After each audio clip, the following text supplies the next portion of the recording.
देखिए, जो सोने का प्रकरण है, ये एक बहुत दुर्भाग्यपूर्ण प्रकरण है जिसको कि विपक्ष बिना वजह उसको मुद्दा बना रहा है। और हम सारे सोने प्रकरण को लेकर के किस प्रकार से वो सोने का वहाँ पर मंडन किया गया, स्वर्ण परतें चढ़ाई गई, उसको लेकर के हम सारी बातें पूर्व में ही सारा स्पष्ट कर चुके हैं। बिंदुवार हमने उसका सारा स्पष्ट कर चुके हैं कि किस प्रकार से लगाया गया। और फिर एक बार मैं आपके माध्यम से, क्योंकि आपने सवाल उठाया, तो आपके माध्यम से फिर स्पष्ट करना चाहूँगा कि एक दानी दाता ने मंदिर समिति के समक्ष और प्रदेश शासन के समक्ष प्रस्ताव रखा था कि वो केदारनाथ के गर्भगृह को स्वर्ण मंडित कराना चाहते हैं। प्रदेश शासन ने, और हमने भी उसके लिए पत्र लिखा शासन को, शासन से उसमें स्वीकृति मांगी। शासन ने उसमें स्वीकृति दी और शासन ने जिलाधिकारी रुद्रप्रयाग और मुख्य कार्याधिकारी मंदिर समिति को पत्र लिख करके उनको कहा कि जो दानी दाता हैं उनके साथ में समन्वय स्थापित करके इस कार्य को संपादित कराएं। तो हमने जो भी वहाँ पर स्वर्ण मंडित कराने का कार्य किया है वो निर्धारित प्रक्रिया के तहत किया है और ट्रांसपेरेंसी के साथ में किया है। दानी दाता ने ना तो मंदिर समिति को सोना दिया, ना मंदिर समिति ने सोना खरीदा। दानी दाता ने स्वयं के माध्यम से, अपने ज्वेलर्स के माध्यम से उन्होंने वहाँ पर गर्भगृह में जो स्वर्ण मंडित कराने का कार्य किया है, उन्होंने अपने दानी दाता के, अपने ज्वेलर्स के माध्यम से कराया है। और उसमें प्रदेश शासन ने स्वर्ण परत चढ़ाने से पूर्व भारतीय पुरातत्व सर्वेक्षण विभाग को इसकी स्टडी करने के लिए कहा था। और भारतीय पुरातत्व सर्वेक्षण विभाग के जो एडिशनल डायरेक्टर जनरल है, उनके नेतृत्व में एक 6 सदस्यीय टीम आई थी जिसमें कि साइंटिस्ट थे और उसमें CBRI रुड़की के साइंटिस्ट भी थे। उन्होंने सारा अध्ययन किया। अध्ययन करने के पश्चात उन्होंने प्रदेश शासन को अपनी रिपोर्ट सौंपी और उसके पश्चात से वहाँ पर स्वर्ण मंडित कराने का कार्य किया गया। मतलब किसी भी प्रकार से कोई भी जो भी प्रक्रियाएं, उसमें निर्धारित प्रक्रियाएं होती हैं, सारी निर्धारित प्रक्रियाओं का पालन किया गया। और मैं पूर्व में भी कह चुका हूँ। और जो कांग्रेस के मित्र, क्योंकि आप जानते हैं कि कांग्रेस के पास में आज कोई मुद्दा नहीं है और केदारनाथ विधानसभा के उपचुनाव भी होने हैं, तो कांग्रेस को ये लगता है कि वो इस प्रकार के दुष्प्रचार फैला करके, इस प्रकार के हथकंडे चला करके और उनको किसी प्रकार का लाभ होने वाला है। जबकि ये बड़ी दुर्भाग्य की बात है, जैसे मैंने पहले भी कहा, कि कांग्रेस के लोग व्यक्तिगत स्वार्थों के लिए, क्षुद्र स्वार्थों के लिए केदारनाथ जैसे धाम को, जिसकी कि विश्व में प्रतिष्ठा है, करोड़ों करोड़ों सनातनियों की आस्था का जो केंद्र है, उस आस्था के केंद्र पर प्रहार कर रहे हैं। उसकी गरिमा को गिराने का कार्य कांग्रेस के द्वारा किया जा रहा है। मेरा उनसे अनुरोध है कि उनको राजनीति करनी है, राजनीति करने के लिए अन्य भी मुद्दे हैं, लेकिन वो केदारनाथ जैसे धाम को लेकर के राजनीति न करें। क्योंकि आप जानते हैं कि कांग्रेस का इतिहास हमेशा से हिंदू विरोधी रहा है। उन्होंने हिंदुओं के जो मान प्रतिष्ठा के बिंदु है, हिंदुओं की संस्कृति है, उन सारे बिंदुओं को लेकर के, सारी चीज़ों को लेकर प्रहार करते रहे हैं वो। और हिंदू विरोधी उनका रवैया, उनका इतिहास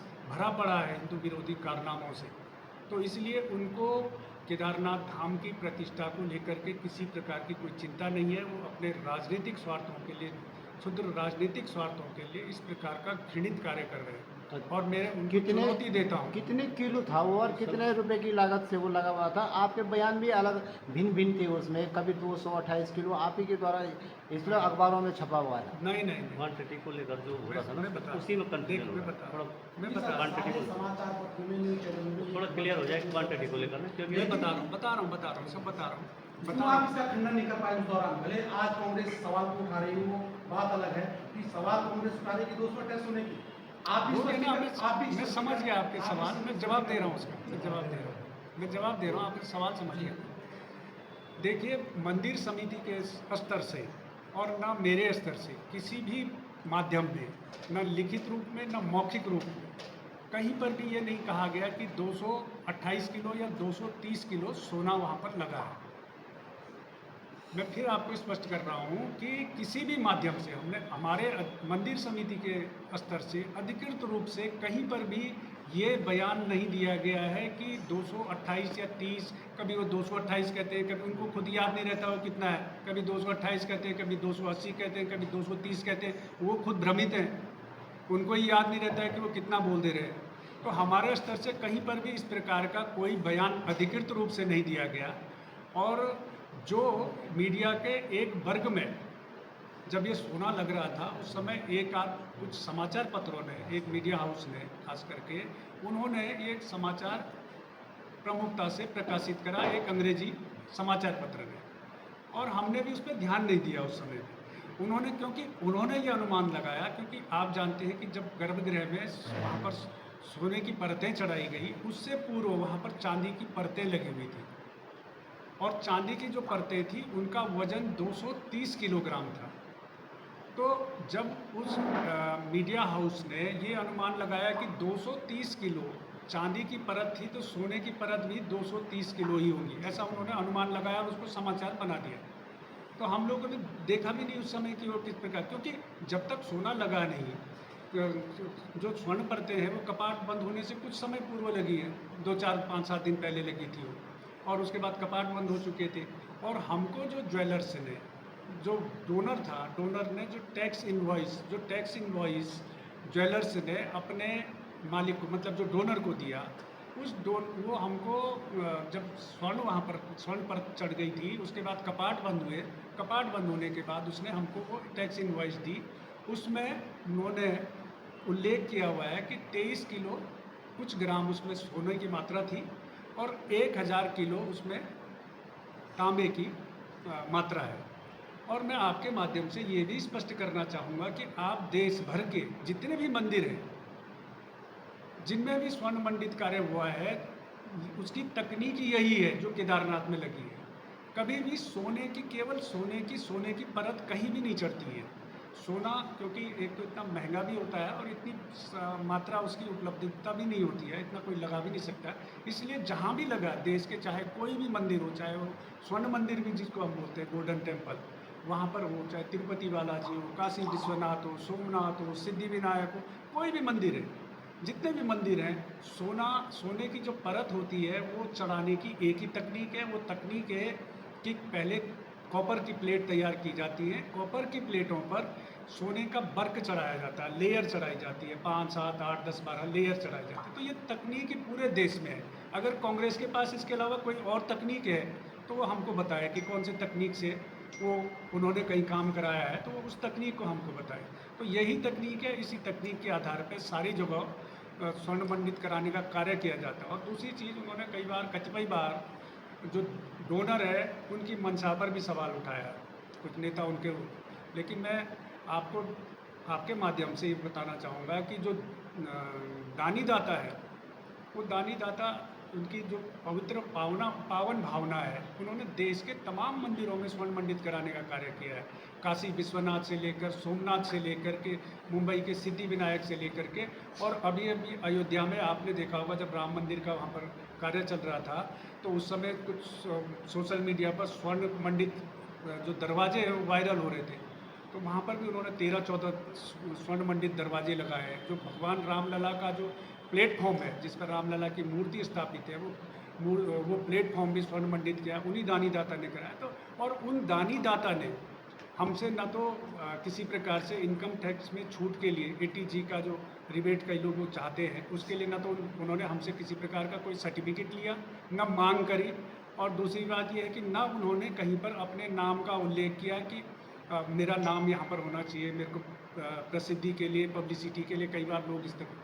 तो जो व्यक्ति अपने नाम का प्रचार नहीं चाहते हैं बिल्कुल कि हाँ भाई गोपनीय तरीके से हम कर रहे हैं, हम ईश्वर के लिए कर रहे हैं, तो उन पर इस प्रकार की आरोप लगाने से, और इस संदर्भ में एक बात और मैं आपके माध्यम से कहना चाहूँगा कि इस प्रकार के आरोप प्रत्यारोप लगाने से धामों में दानी दाताओं पर क्योंकि इससे दानी दाताओं की भावनाएं भी आहत होती है। और आप जानते हैं कि हमारे यहाँ 4 धाम यात्रा हमारे प्रदेश का सबसे बड़ा एक आयोजन है, और हमारे प्रदेश की आर्थिकी की बहुत बड़ी धुरी 4 धाम यात्रा है। और हमारे धामों में देश विदेश से बड़ी संख्या में श्रद्धालु तीर्थयात्री आते हैं, आस्था और श्रद्धा के कारण से, और उनका विश्वास है।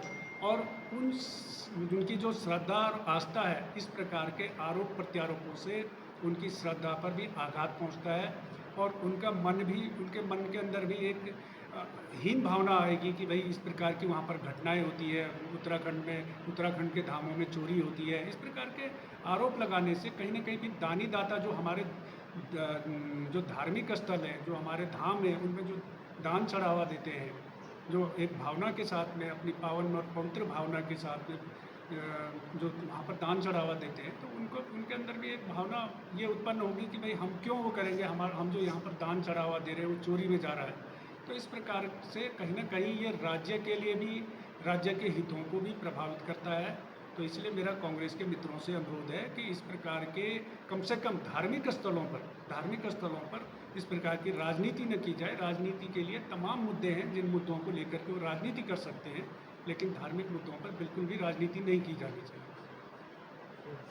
और कोई तो नहीं रहेगा। आपको ध्यान होगा कि प्रदेश सरकार के स्तर से, मुख्य सचिव के स्तर से जो संबंधित जिलों के जिलाधिकारी है, पुलिस अधीक्षक है, उनको निर्देशित किया गया था कि इस प्रकार के जो, क्योंकि हमारे धामों में कई बार आप समझ रहे हैं कि कतिपय लोग केवल यूट्यूब और ब्लॉगर और इस तरीके के लोग आ रहे हैं रील्स बनाने के लिए, और वो जब वो यहाँ पर वो वीडियो बनाते हैं इस प्रकार के, तो वो उसमें धार्मिक मान्यताओं, धार्मिक जो हमारी महत्ता है, परंपराएं हैं, उनका ध्यान नहीं रखते हैं। वो केवल फैन फॉलोइंग के लिए, अपने व्यूअर्स करने के लिए, बढ़ाने के लिए इस प्रकार की गतिविधियां करते हैं। ये बहुत दुर्भाग्यपूर्ण है और इस पर हम समय समय में चिंता भी व्यक्त करते रहते हैं, और जितना हमसे एहतियाती तौर पर जितना भी हमसे प्रयास हो सकते हैं हम उसमें कोशिश भी करते हैं कि इस प्रकार की घटनाओं को रोकने के लिए।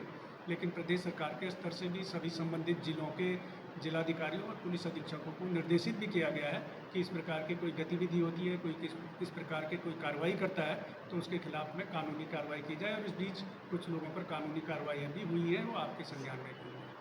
अध्यक्ष जी, एक सवाल और है कि जो शिला केदारनाथ से दिल्ली गई है, वो शिला कब वापस आएगी? अब पहले तो मैं कांग्रेस के लोगों से ये पूछना चाहता हूँ कि किस शिला की बात कर रहे हैं, किस प्रकार की शिला कहाँ से उठा के ले गए, पहले वही बताएं। आप जानते हैं कि हमारे यहाँ जैसे जो लोग श्रद्धालु तीर्थयात्री धामों में आते हैं, तो वो आते हैं तो कई बार वो नदियों से जो पत्थर होते हैं, गोल पत्थर होते हैं, इस प्रकार के कई उनको ले कर के जाते हैं, अपने पूजा स्थल में रखते हैं। तो इस प्रकार से तो कहीं रोक है नहीं। अगर कोई किसी प्रकार की वहाँ से कोई शिला ले गया होगा तो किसी ने तो ऐसा देखा नहीं। मंदिर से जुड़ी हुई कोई शिला, मंदिर से जुड़ी हुई कोई शिला है तो आप बताइए कि मंदिर से जुड़ी हुई कोई शिला है, या मंदिर से निकाल करके कोई शिला ले गए हो। इस प्रकार का तो कोई नहीं। अब वहाँ पर इतने पत्थर गिरे हुए हैं, आपदा के पश्चात तो वहाँ दुनिया भर के पत्थर ही पत्थर गिरे हुए हैं, इतना मलबा वहाँ पर आया है। उसमें से कोई अगर कोई पत्थर उठा के ले गया हो तो उसका हम कैसे, कोई भी क्या रोक लगा सकता है उस पर, किस प्रकार से रोक लगा सकता है? अगर लेकिन आप जानते हो कि कांग्रेस के लोगों को केवल दुष्प्रचार करना है और राजनीति करनी है, इसलिए उस शिला की बात कर रहे हैं। वो स्पष्ट करें कौन सी शिला है, कहाँ से शिला है। मंदिर से तो उठा के ले गए कोई शिला, तो आप बताइए कि मंदिर से उठा के, मंदिर से निकाल के कोई शिला ले गए। अब वो किस शिला की बात कर रहे हैं ये हमारी समझ में नहीं शिला आता। की परिभाषा क्या है? शिला तो और उस शिला की पत्थर है, पत्थर है, शिला की परिभाषा क्या है? वो शिला की पूर्व अध्यक्ष बीकेटीसी के लगातार आरोप लगा रहे कि वो शिला वापस नहीं, जब वो भी जानते हैं कि असली शिला क्या है, लेकिन ये जनता को गुमराह करने और स्पष्ट नहीं हो पा रही जनता कि कौन सी शिला है। वही मैंने कहा, मैं कांग्रेस के लोगों से यही सवाल कर रहा हूँ कि पहले वो स्पष्ट करें कि किस शिला की बात कर रहे हैं। शिला तो पत्थर, वहाँ दुनिया भर के पत्थर पड़े हुए हैं और ले जाते हैं। जैसे मैंने कहा कि हमारे यहाँ ले जाते हैं लोग, नदियों से पत्थर उठा के ले जाते हैं। छोटे छोटे गोल पत्थर होते हैं, वो होते हैं जो कई जिन नदियों की धार्मिक मान्यता होती है, महत्ता होती है, वहाँ से लोग पत्थर उठा करके ले जाते हैं, अपने देवस्थानों में रखते हैं। तो इस प्रकार से उस पर तो कहीं रोक नहीं है कि कोई अगर ले जा रहा है। अब वो कांग्रेस के लोग उसको स्पष्ट करें, केवल लोगों को गुमराह करने के लिए, भ्रमित करने के लिए इस प्रकार के, मैंने कहा कि वो बहुत ही घृणित और निम्न स्तरीय राजनीति कर रहे हैं। जो ओंकारेश्वर मंदिर है